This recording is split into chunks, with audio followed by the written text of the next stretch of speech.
आप सुन रहे हैं जगत गुरु तत्वदर्शी संत रामपाल जी महाराज द्वारा लिखित पुस्तक जीने की राह।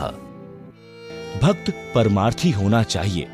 जैसे गाय स्वयं तो जंगल में खेतों में घास खाकर आती है, स्वयं जल पीती है, मानव को अमृत दूध पिलाती है, उसके दूध से घी बनता है। गाय सुत यानी गाय का बच्चा हल में जोता जाता है, इंसान का पोषण करता है। गाय का गोबर भी मनुष्य के काम आता है।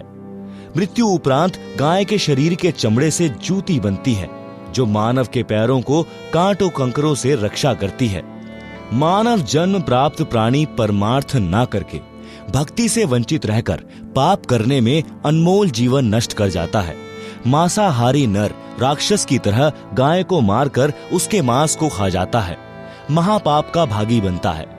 इस संबंध की परमेश्वर कबीर जी की निम्न वाणी पढ़ें। परमार्थी गौ का दृष्टांत। गौ को जानू परमार्थ खानी, गौ चाल गुण परखहु ज्ञानी। आपन चरे दृढ़ उधाना, अचवे जल दे शीर निदाना। तासु शीर घृत देव अघाई, गौ सुत नर के पोषक आही। विष्ठा तासु काज नर आवे, नर अध कर्मी जन्म गमावे। टीका पुरे तब गौतन नासा, नर राक्षस गोतन लेत ग्रासा। चामता सुतन अति सुखदाई, एतिक गुण इक गोतन भाई। परमार्थी संत लक्षण। गौ सम संत गहे यह बानी, तो नहीं काल करे जिवहानी। नरतन लहियस बुद्धि होई, सतगुरु मिले अमर है सोई। सुनी धर्मनी परमारथ बानी, परमारथ ते होए न हानि। पद परमारथ संत अधारा, गुरु सम लेई सो उतरे पारा। सत्य शब्द को परिचय पावे, परमारथ पद लोक सिधावे। सेवा करे विसारे आपा, आपा थाप अधिक संतापा। यह नर असचातुर बुद्धि माना, गुण शुभ कर्म कहे हम ठाना। ऊंचा कर्म अपने सिर लीना, अवगुण कर्म पर सिर दीन्हा। तात होए शुभ कर्म विनाशा, धर्मदास पद गहो विश्वासा। आशा एक नाम की राखे, निज शुभ कर्म प्रगट नहीं भाखे। गुरु पद रहे सदा लौलीना, जैसे जलहीन विसरत मीना। गुरु के शब्द सदा लौलावे, सत्य नाम निष्दिन गुण गावे। जैसे जलहीन विसरे मीना, ऐसे शब्द गहे पर वीना। पुरुष नाम को अस पर भाऊं, हंसा बहुरी न जगमह आऊं। निश्चय जाए पुरुष के पासा, कूर्म कला पर खहूं धर्मदासा। भावार्थ। परमेश्वर कबीर जी ने धर्मदास जी के माध्यम से मानव मात्र को संदेश व निर्देश दिया है। कहा है कि मानव को गाय की तरह परमार्थी होना चाहिए। जिनको सद्गुरु मिल गया है वे तो अमर हो जाएंगे, घोर अघों यानी पापों से बच जाएंगे। सेवा करें तो अपनी महिमा की आशा न करें। यदि अपने आप को थाप यानी मान बढ़ाई के लिए अपने आप को महिमावान मान लेगा तो उसको अधिक कष्ट होगा। शुभ कर्म नष्ट हो जाएंगे। उपदेशी केवल एक नाम की आशा रखें। मान बढ़ाई की चाह हृदय से त्याग दें। अपने शुभ कर्म यानी दान या अन्य सेवा किसी के सामने न बताएं। गुरु जी के पद यानी चरण यानी गुरु की शरण में ऐसे रहें जैसे जल में मीन रहती है। मछली एक पल भी पानी के बिना नहीं रह सकती, तुरंत मर जाती है। ऐसे गुरु की शरण को महत्व देवें। गुरु जी द्वारा दिए शब्द यानी जाप मंत्र यानी सतगुरु शब्द जो सत्य नाम है यानी वास्तविक भक्ति मंत्र में सदा लीन रहें।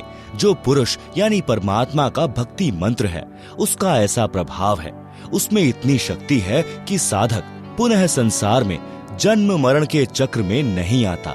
वह वहां चला जाता है जो सनातन परम धाम, जहां परम शांति है, जहां जाने के पश्चात साधक कभी लौटकर संसार में नहीं आता। यही प्रमाण श्रीमद् भगवद गीता अध्याय 18 श्लोक 62 में है। गीता ज्ञान दाता ने कहा है कि हे अर्जुन, तू सर्व भाव से उस परमेश्वर की शरण में जा। उस परमेश्वर की कृपा से ही तू परम शांति को तथा सनातन परम धाम यानी शाश्वतम स्थानम को प्राप्त होगा। अध्याय 18 श्लोक 62।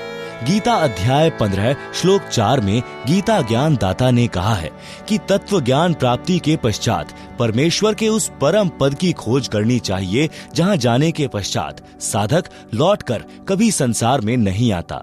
जिस परमेश्वर ने संसार रूपी वृक्ष की रचना की है उसी की भक्ति करो। अध्याय 15 श्लोक 4। गीता ज्ञान दाता ने अपनी नाशवान अर्थात जन्म मरण की स्थिति गीता अध्याय 2 श्लोक 12, अध्याय 4 श्लोक 5-9 में तथा अध्याय 10 श्लोक 2 में स्पष्ट है कि हे अर्जुन, तेरे और मेरे बहुत जन्म हो चुके हैं, तू नहीं जानता, मैं जानता हूँ।